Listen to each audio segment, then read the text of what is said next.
I'm Adam McQueen. I play fly half for the Queen's men's rugby team. I think the boys are pretty confident going into the weekend. It's going to be a big game. It's going to either be Mac or Western, who are both two tough teams. But I think we've been preparing well. We got a couple more days of practice to kind of get some systems in and everything. But yeah, it should be good. Hoping for a big crowd, and yeah, boys are excited. When it's a big crowd, it's awesome. I mean, the homecoming game this year against Western was one of the best crowds I've played in front of. So, I mean, especially with all of our club and just all the fans wearing the orange toques, so it should be a pretty good environment.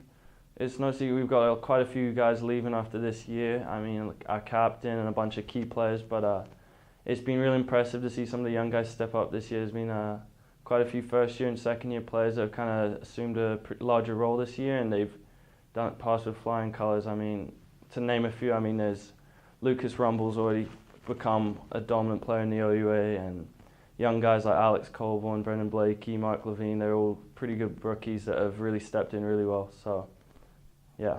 I started rugby when I was about 8 years old. I grew up in England, and yeah, I played a lot of soccer and got a lot of red cards, had bad temper, and my dad thought I should probably go down another avenue, so I went down to rugby. Didn't like it for about 3 weeks, and now been playing ever since, so I guess that's how I started playing rugby.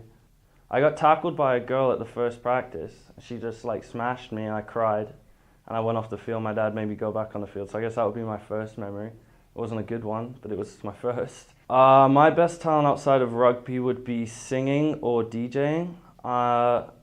You could ask anyone on the team. I'm a really good singer, and I'm also the DJ in the locker room before games. And so yeah, I would say those are definitely my two best talents, or cooking. By far the best dancer on our team is Kai Lloyd. He has a bit of body popping, a bit of kind of break dance, and he's just generally he just got good flow.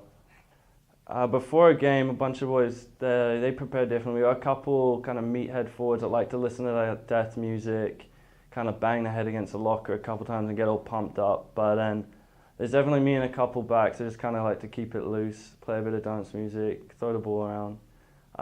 It's fun playing rugby, so I don't like getting too hyped up for it.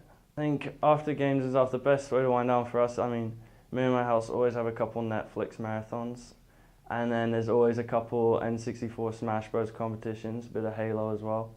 So I'd just say just hanging out with the boys is probably the best way to kind of wind down after the game anyways. I always play as Pikachu. David Worsley will say that I'm cheating with him, but I'm easily the best player at Super Smash Bros. I think Rumble likes to play as Donkey Kong. They kind of look alike. And other than that, you got David Worsley plays as Fox. He's probably the biggest whiner on the team about the game. So yeah. If I was on a desert island, I would definitely be with Fraser Bruce, because he is 100% the mom on the team and would look after me 24/7, which he already does. And there's probably about two guys that I could not be on a desert island with, and that would be James Dent and Jacob Rumble, because they're absolute lummoxes, and they also smell a bit bad. So they're probably my two that I wouldn't be on an island with. I wouldn't last long.